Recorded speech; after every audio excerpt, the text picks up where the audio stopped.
Okay, so this slide is kind of giving you a summation of Piaget's four stages of cognitive development. First and foremost, Jean Piaget, he kind of called this first stage of intellectual development the sensorimotor stage. And again, that's because during this early stage, which is like from the first year and a half to 2 years, the infant's behavior is going to be mostly simple motor responses to sensory stimuli. So an example would be that grasp reflex or the sucking reflex that we talked about. Children within the sensory motor stage, they respond to what they see, what they hear, or feel at that particular moment. When we talk about the pre-operational stage, now children here, they're kind of lacking the reversible operations. That meaning, as an example, let's say I'm interviewing a 2-year-old boy or a 3-year-old boy, um, and I ask, they have a brother, they have a sibling, a little brother, they have an older brother, and I ask them, well, do you have a brother? Well, the child will respond, yes, I have a brother. But when there's difficulty with the reversible operations, what happens is if I ask that same child, well, do your brother have a brother? The child more than likely will say no, because they won't be able to see themselves as the other brother. Get it? So uh, that's so because for the boy to understand that his brother has a brother, he kind of must first be able to reverse that concept of having a brother. So according to Piaget, three typical aspects exist of pre-operational thought. That being egocentrism, uh, being difficulty distinguishing appearance from reality, as well as a lack of the concept of conservation. So according to Piaget, young children's thought is going to be egocentric, and that's meaning that that child sees the world as centered around him or herself, and they can't easily just take another person's perspective. So if you sit opposite a preschooler, that child can describe how the blocks on the table look from the child's side, but they're not going to be able to tell you what it looks from your side. To say that a child is egocentric pretty much implies that he or she really doesn't understand what other people know or don't know.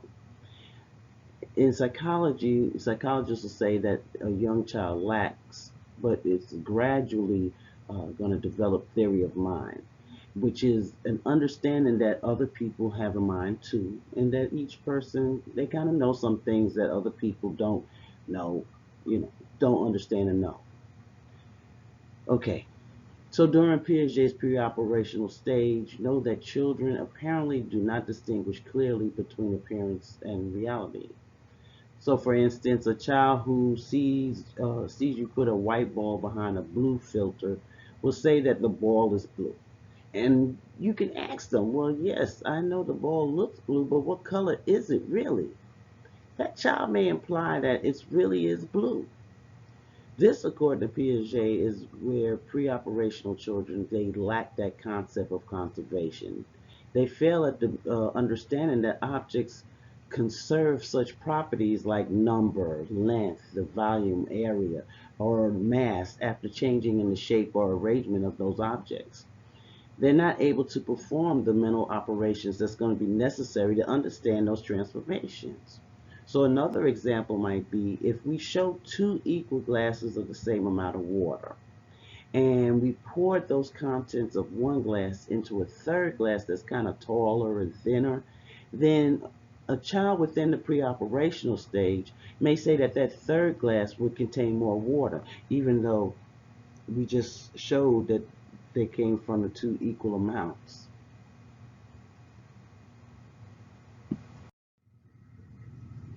Now, around age 7, children will enter the stage of what we call concrete operations, and they start to begin to understand conservation of physical properties. Piaget felt that during the stage of concrete operations, that children will perform mental operations on concrete objects, but they're still going to show problems with abstract or hypothetical thinking. Uh, For instance, if you ask if you could have a third eye anywhere on your body, where would you put it? Most children in this stage would generally respond immediately that they'll put it right between the two eyes or on their foreheads. Where the children that's older, they might say more imaginative ideas like, oh, I'm going to put it on the back of my head so I can see what's behind me. Or they might say, I'm going to put it in the stomach so I can see the food while it's digesting. Or they might even use the tip of their finger so that they could peek around corners. You see what I'm saying? We spoke about it, but I still wanted to point these out again just to make sure. So adults as well as older children, they're going to go more into what we call the formal operation stages. And during this time, they'll start to strategize and plan things and be able to deal with more hypothetical and abstract questions. They're going to be able to think out that box. Piaget felt that children will reach this stage of formal operations around 11. But like I said, times are changing. Pubescence is getting to be a little earlier. Uh, where researchers though today they found that many people can reach this stage or not at all. Now, Piaget regarded the four stages of intellectual development as being distinct. Distinct. Well, what it means is he believed that there's a transition from one stage to the next that will require big changes in the reorganization of thinking. If we look at the caterpillar metamorphosizer, I can never say that name, metamorphosis, and turning into a chrysalis or a chrysalis metamorphosizing into a butterfly. It's that intellectual growth that has those periods of revolutionary reorganization. So I know I've went over this. I wanted to make sure we go over it again so that you just have that good understanding about it. All right, so I've skipped some slides. Do make sure in your textbook go over Vygotsky's psychosocial development, where he's talking about the zone of proximal development. And the main thing you want to know about that is that his belief is that it's the social cues that helps to shape a child's development, be that through learning experiences from experienced teachers, so to speak, that being parents or people of authority. Uh, More or less, what happens with the zone of proximal development is that it's those interactions that helps to shape and develop the child intellectually as well as socially. So now, since I said that quick piece about that, do make sure you go over it in your textbook. But let's go over Erickson's stages of human development. We may have started it, but I just wanted to go through it and make sure that we have a good idea about it.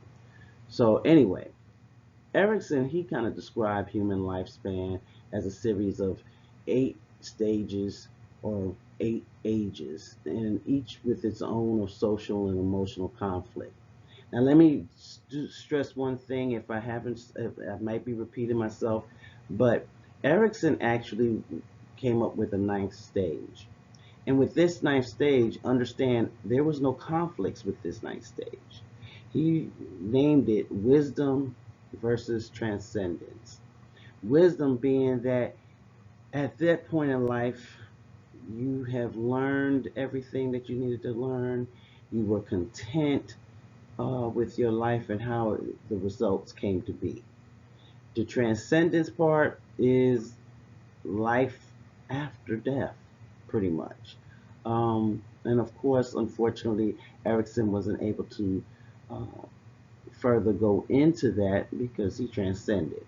Uh, we are brought into this world, we are born, we live, we transcend or die.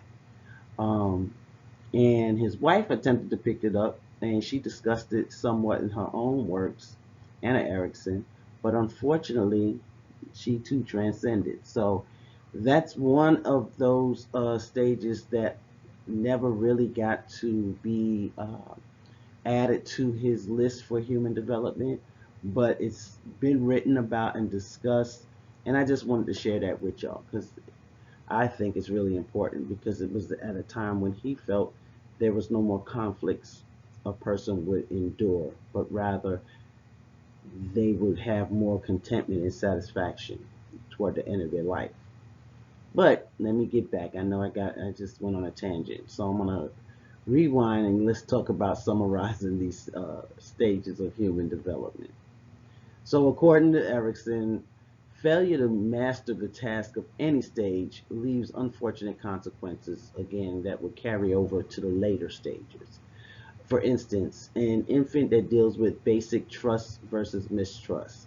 Here, an infant with a supportive environment, they'll form strong attachments that's going to help positively develop future relationships with other people.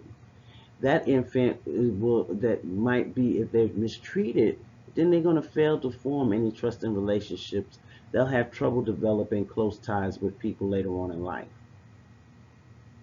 During adolescence, the key thing is going to be about identity. So for most adolescents here in the US, for example, uh, the options that's considered are how will they spend the rest of their lives together. According to Erickson, the key decision about young adulthood, again, is going to be intimacy or isolation. That being, will they be able to share their life with somebody or they're going to be by themselves? The quality of intimate relationships is going to have a big, true impact on one throughout their entire adult life. So if you live a full life, according to Erickson, then you're going to spend about half your life within mid-adulthood, where then you're dealing with generativity, which meaning do you produce something that's important, that being creating a career or having a family and children, versus stagnation, meaning you're not being productive for yourself or for society. If everything do go well, you'll take pride in your successes, and if it doesn't go too well, then you're going to be dealing with a lot of difficulties as well as disappointments that'll follow you into old age, where that issue of would then move toward integrity versus despair. Okay, so so during infancy, we're looking at trust versus mistrust. Again, that support network, whether or not it was strong, and if it wasn't, then an infant would grow into becoming doubtful of others and mistrust everybody, not thinking everybody's going to be out for them. During ages 1 to 3, we have autonomy versus shame and doubt. Here is about, again, dependence. Either it's going to be a child's going to be independent and be able to follow and lead and do for themselves, or they stay dependent on mom, caregivers, uh, and always going to rely on others. Preschool age is talking about, again, that initiative versus guilt. Am I good or bad? Can I be able to interact with others? Can I do things? Can I build is the child going to have confidence or feel guilt about not being able to interact, feel guilty about not thinking of others? That's where that good or bad stands.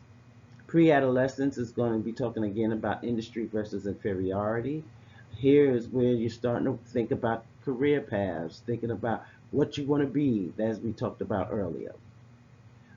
Identity versus role confusion. Again, we talked about it. Just want to go over it one more time. Who are you? How do you know who you are? Intimacy versus isolation. You're going to be wanting to share your life with others. You might want to get married, have children, or do you want to just be by yourself? Generativity versus stagnation. Already stated. How do you produce in the world, or do you procrastinate and stand still? And then again, for the elderly, is ego integrity versus despair. How content are you with your life? All right, so I've repeated that. I just want to make sure it's locked in, so I'm going to move forward. Now, there is another important aspect of human life,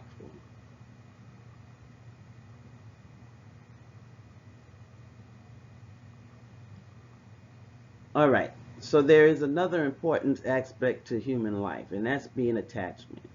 That feeling of being close toward another person.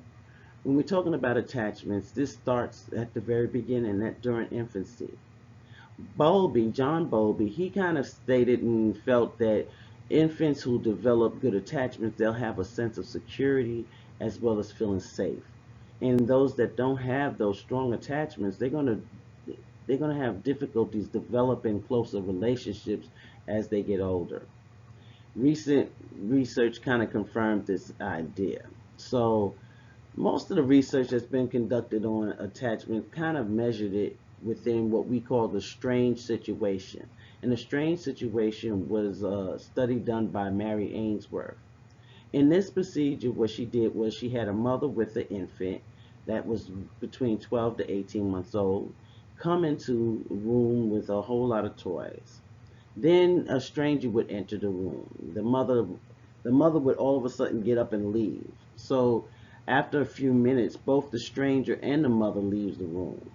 Then the stranger would return first, and then finally the mother returns. So through a one-way mirror, what happened is Ainsworth, she did observations of looking at infants' reactions to each of the coming and goings of the mother and the stranger. What they was able to do was classify the infant responses into these following categories. That being securely attached. That means the infant uses the mother as the base of exploring, looking at the stranger like, who's that? And leaning more toward mama. Um, Being happy that they were in mama's arms and cooing and happy and all that fun stuff. Being able to play with the toys, showing the toys, they'll make contact with her, and they're feeling safe and not worried about the stranger. So what happens though with that secure, they're going to show some kind of distress when mama leaves, and they'll cry for a minute or two. But when she returns, what happens is the child will go right back to being happy, cuddle for a while, and then they probably go back to playing with their toys because they feel safe again. When we're talking about the anxious or resistant, now we're talking about these responses. The mother is, it's going to fluctuate between happy and angry. The infant will cling to the mother, cry like crazy when she leaves the room, worried that she might not come back. But when she do come back, well, the baby's going to cling to her, but then she's not going to use her as a safety net because she's like, well, you kind of just left me hanging out there. So she'll, demonstrate something. The infant will demonstrate a little anger in their own way. Avoidant. Now, this is where the mom is present, but the baby's not going to stay near. The babies didn't stay near. They seldom interacted with the mom. Um, they was very nonchalant, basically, and they didn't cry. They made it, or they might have or might not have. It was actually quite confusing for them. Okay, so the final one would be, disorganized, and here that nonchalance is to the 10th power. They might look away. They might even not even care, or never even noticed that the mom was gone from the room. So the prevalence of the various type of attachment styles, it kind of changes up from one country to another, but that secure pattern has been the most common throughout. And most children kind of remain stable within that classification from one to another. So that strange situation has also been used to evaluate the relationship between child and father, as well as child and grandparent, or even other relationships. And the general rule has been that the quality of one relationship will kind of correlate with the quality of others. So those who showed a secured attachment in infancy are going to more than likely be able to formulate higher quality romantic attachments in adulthood. They'll be quick to resolve conflicts with their partners as well as with other people. Now, here's a question. Why do some children develop more secure attachments than others? Well, one reason is that it might be where children differ genetically with temperament. their tendency to be able to be active or inactive is going to be in terms of responding vigorously or quietly to any kind of new stimuli presented to them. Temperament is basically fairly consistent throughout the life for most people. For most. Attachment style in general is going to also relate strongly to how responsive parents are going to be to the infant's needs. And that would include being holding them, being able to touch them, looking and giving them facial expressions, and etc. so forth.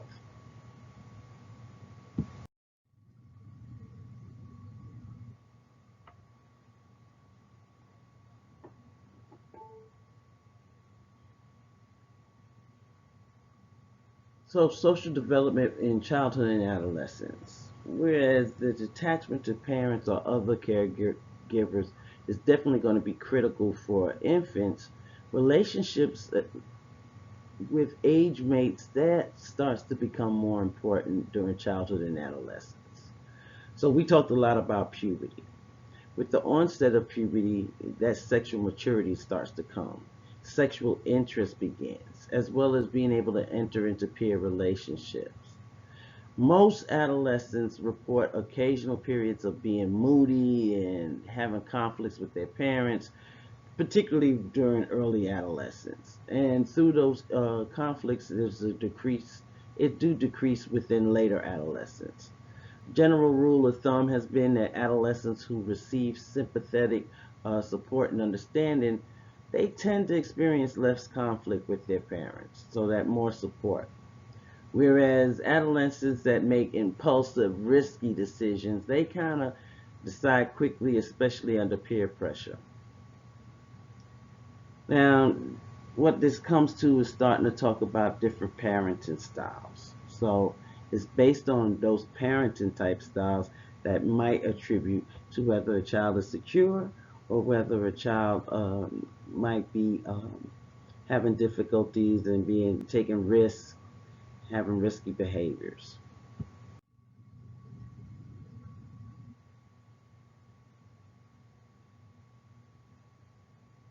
Now, we've talked about this. I won't go over it again. Um, if there's a question, y'all can add. We've talked about the personal fables, so I'm not going to go over that again. Some of these things I wanted to go over again because I kind of think we had too much discussion in the classroom, and I wound up having to go kind of lightly over. So that's why I kind of went over stuff again to make sure y'all have it. So when y'all take the test, y'all get it together. But just remember that David Alkine, he did this test talking about the teenagers, okay? And remember that in personal fables, it's basically you're thinking I'm special, and what's true for everyone else ain't gonna be true for you, for me, if it was me as the teenager. All right. So going on again, talking about adulthood, we've talked about the major concerns of productivity. Remember about the midlife transitions. Just want y'all to know and go over that again. We talked about old age. How would you feel if you were old? How you feel in old age really actually depends on what happened from even when you was a child. Did you get to answer the question, who am I? Do you have control over your life? Usually, loss of control would be a big issue, especially when your health starts to fail. All right, so I'm going to keep going. Now, just thinking about the fact that eventually we all die, that's stressful. A lot of distress occurs. And to go on with life effectively, we kind of try to shield ourselves from thinking too much about dying. But when something reminds you of your mortality, you may do whatever you can to reduce your anxiety about it. You'll reassure yourself that you still have a long life to live, and you'll also think about the good job or the good times that you've had or hope to have in the future. You might think about career-wise, your high salary that you earn or you hope to earn, uh, exciting things that helps you to get through during the rest of your life. That reminder of death do influence people to defend their worldviews. You may reaffirm your religious beliefs, your patriotism, or even views that might help find meaning in your life. You might go and vow to repair damaged relationships with friends or relatives. You might find yourself, as if you're a parent, that you'll think more about your children who will be here when you're gone. You'll start to try to do whatever you can to increase your feeling of control over your life.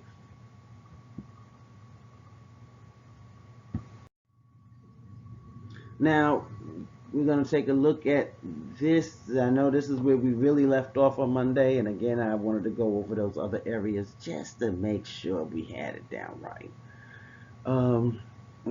Excuse me. But after looking at this, my hope is that we'll know the differences in genders, what's going on for them, and the possible explanations that's included. We'll look at the influences of culture. We'll talk about chronological age of birth order and family size, how that fits for development, as well as looking at contributions toward those parenting styles that I mentioned. And that's why I didn't go into big detail because we'll probably talk more about it here. So, males and females, different biologically. We talked about that. Um, just remember that it does, for men and women, it do differ. There are brain areas that's going to be proportionally larger in men, and other areas going to be proportionally larger in women when we talk about the brain. Um, Also know that there are certain genes that's going to be more active within the male brain in comparison to females, as well as vice versa. There'll be some genes that's going to be more prominent for the female than males. When we talk about gender roles, people's behavior usually depend partly on the roles that's been put before them, or sex roles. That's another way of thinking about it. And that there's different activities that society expects men to have compared to women. Um, I'm happy to say that a lot of that has changed over the years. It's not as uh, stereotypical as it was in the 50s or 60s. That, but there are still some that's present. More or less, our biology kind of influences different aspects of our roles, particularly when we're talking about how society set them.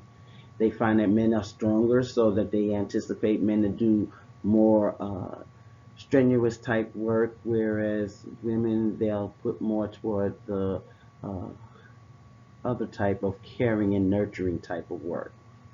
Again, with times of changing, so has that. Once upon a time, you didn't see women in the military. Now you do. Once upon a time, you didn't hear about a woman being a mechanic. Now you do. Or a race car driver. Or a construction worker. Same holds true for men. Once upon a time, you would never think a man would stay home with their children. But now they do.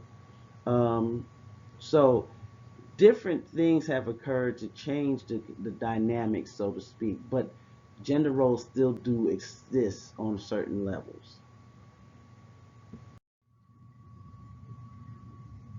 Now, how do these gender differences even get into our lifestyles and experiences? Some of the reasons behind gender differences would be that parents and others convey these expectations of how boys and girls should act. And that's those expectations that's generally going to start influencing how one would behave. So make sure that you just, when you're doing your reading, get that clear for yourself, and understand that those differences again are reflected biologically as well as socially. Um, that the biological influences will have a greater size and strength again for males in terms of um, the abilities as well as influence on prenatal hormones within a child's later interests, and that there are social influences that will also convey the expectations on children. It's like growing up, I was lucky. My mom didn't mind me playing with boy toys. She didn't mind that I was a tomboy. But you would have some parents that would find that girls should play only with dolls and only play, with the Easy Baker oven rather than having a G.I. Joe. And the same holds true for boys, where boys shouldn't be playing with Barbie dolls. Boys shouldn't have be dressing up or having effeminate type activities. Again, times are changing. All right, so there are some behaviors that's going to be real similar across the cultures. One example would be that non-romantic hug. We all give a hug. Sometimes you'll see men, they'll hold up and you know bump fists, dap. I know I'm behind the times on the slang, but that's okay. But usually there'll be a small, slight hug, and it's like that for everybody around the world. Whereas there's other customs that would be really different uh, culturally. So one example, when we're talking about like in Europe and in North America, that parents would put their child and an infant in a crib and encourage them to become independent and sleep by themselves. Whereas in Asia, it's been seen that infants will sleep with their parents in the parents' bed for a while. Europeans and Americans, they consider the Asian custom to be kind of strange, and then the Asians consider what we're doing to be strange too. They're like, that's kind of cruel, y'all. So being able to describe the effects of cultures is kind of difficult because you have so many different cultures, and it's also prone to being overgeneralized. One popular generalization would be that Western cultures, such as us here in the U.S., as well as in Canada and most of Europe, are individualistic. Um, Here, people value more of being independent. They strive to have their own achievements, as well as being able to be taking pride in their own personal accomplishments. Now, the collectivistic worldview or cultures, like in China, there people will emphasize more about dependence on one another. The family is foremost. They'll strive more for group advancement and take pride in what their family does rather than what they do on their own. That kind of generalization has been useful in some ways, but it's also has been overly stated.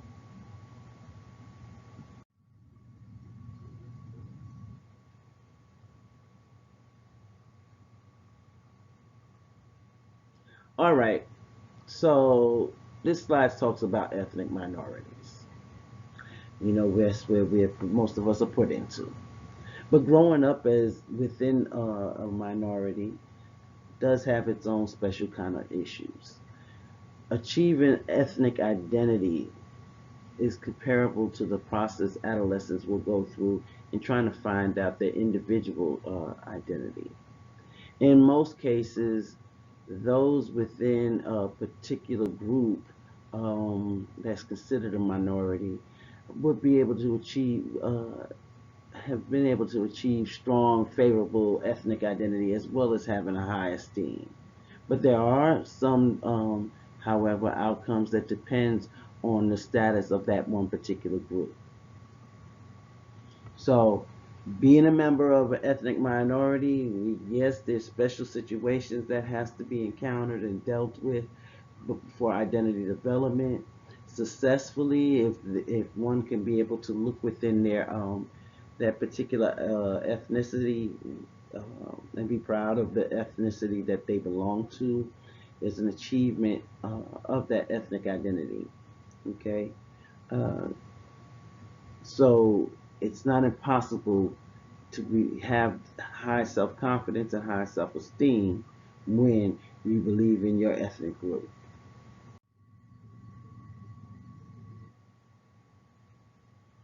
All right. So, in terms of ethnic identity, it's especially important for when we speak about immigrants in our country. Immigrants, they will be needing to learn the customs and the differences that our country possessed, as well as if you was an immigrant from another country, you have to learn those customs. And then a lot of times you also have to learn the language. Immigrants, their children, as well as future generations, they start to experience what we call biculturalism, meaning there's going to be some identification between their culture that they came from, being that country, in comparison to, and also now possessing, like if they came to the U.S., having that U.S. culture as well. So, taken in for an example, if we look at Mexican immigrants that comes to the U.S., they start with speaking Spanish, and then they'll follow their Mexican culture um, when they're at home. However, when they're out and about, they may switch to the English language as well as the customs here in the U.S. A lot of times, immigrants with this type of bicultural attachment actually are better adjusted than those who reject the old ways completely or decline to participate within society of where they live now. Analogous to the biculturalism is what we call biracialism, and that's a growing percentage of people here in the U.S. That have parents that's from different origins, like Africa or within European or even Hispanic, as well as Asian or Native American. Several decades ago, psychologists were believing that biracial children and adolescents were going to be at a disadvantage because of them being rejected by both groups. But we've learned since then, and we understand that racially mixed couples, they're much more in common, and that most biracial youth, they feel reasonably accepted by both groups that they belong to. So that's about acculturation. That's where I'm going to stop for today. Um, I believe we still, actually, I'm not going to stop. I'm going to try to go a little bit further because there's not that many slides left. All right.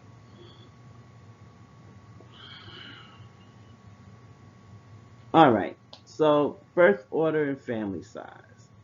We have done many studies where we look at the family and look how the family dynamics are affected by how large it might be and the order a person is born in. Research has been careful to separate those effects of birth order from those of family size. And there's been a lot of differences that's been able to be seen with firstborns compared to those born after. Um, like, for example, many firstborns would be considered to have to take on a lot of responsibilities, such as becoming a caregiver, so to speak, for their younger siblings. Whereas middle siblings tend to feel that they are left out or forgotten um, because a lot of emphasis has been put on, in terms of responsibility, on the eldest child, and a lot of attention is provided to the youngest child. So children born in the middle, they don't get any extra treatments that an older sibling would compared to the younger sibling. So that can create a little conflict, a little dissonance, and issues because of that. So a lot of those differences between the firstborns again and the later borns is actually going to be compared to how large the family size is. If there's 10 children, child 5, child 6, they would have different struggles where the firstborn and the lastborn actually would find themselves to be receiving a lot more support.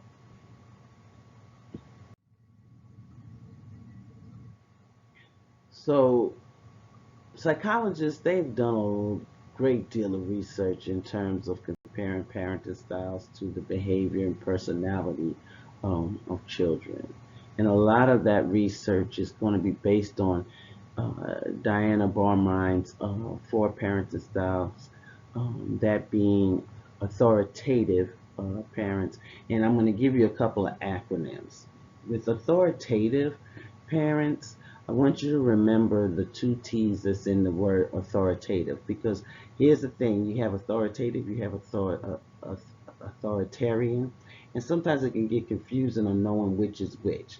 So for authoritative, remember there's two T's, well, there's actually three T's in authoritative, but think of two of those T's in that term as tender teacher. Put the acronym tender teacher with it, okay?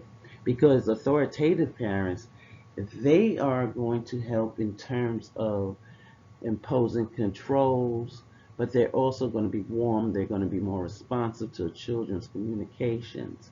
They're able to set limits, but they adjust them when it's appropriate, when it's needed.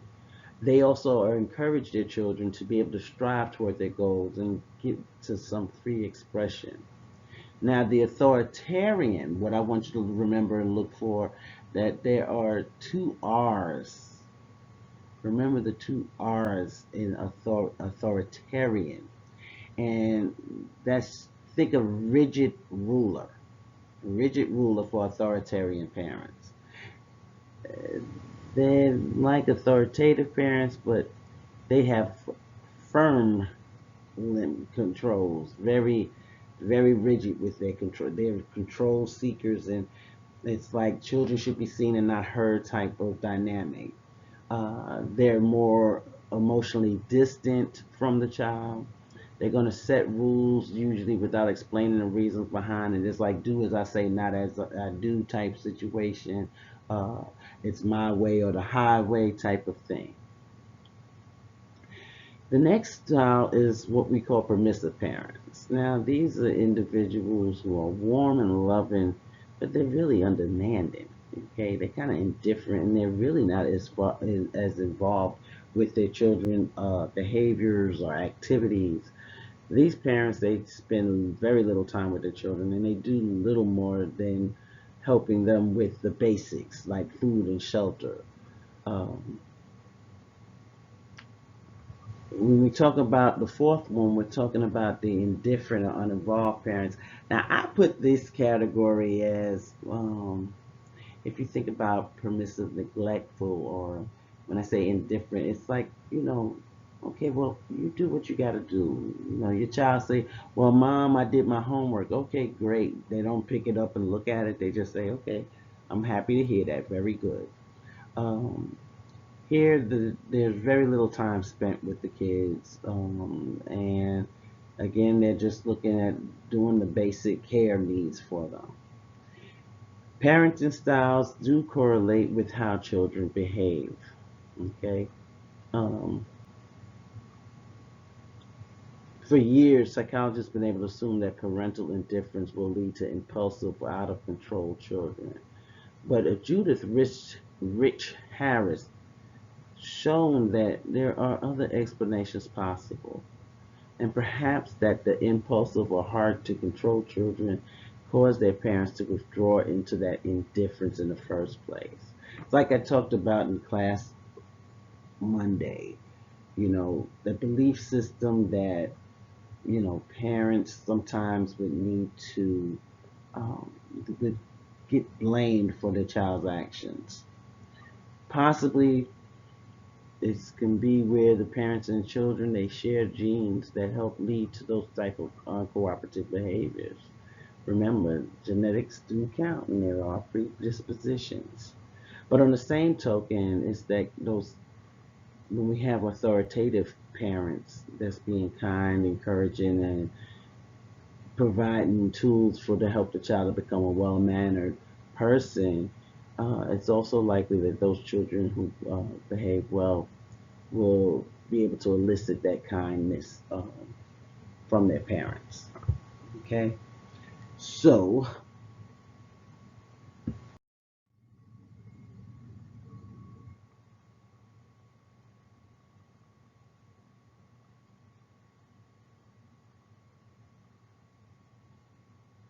So we're talking about families. We also have to take a look at non-traditional families.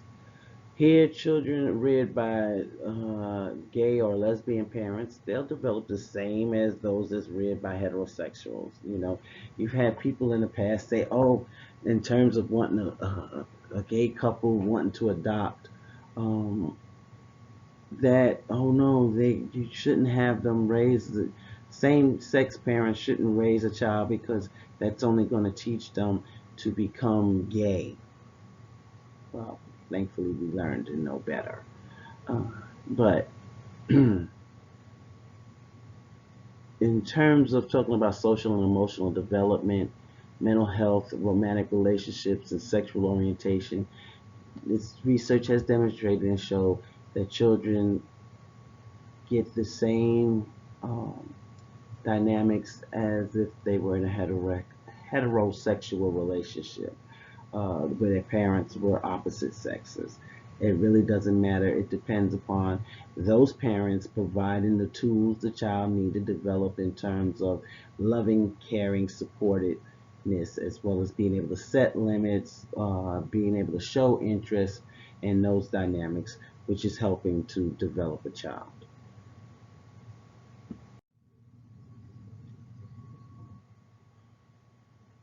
Finally, we are actually coming to the end of chapter 5 of talking about development.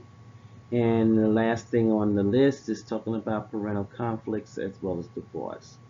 Now, what you want to just keep in mind is that the effects of divorce on children is really quite variable. There are some children that remain distressed for years after the divorce, whereas you'll have some who shows resilience and will recover quite quickly.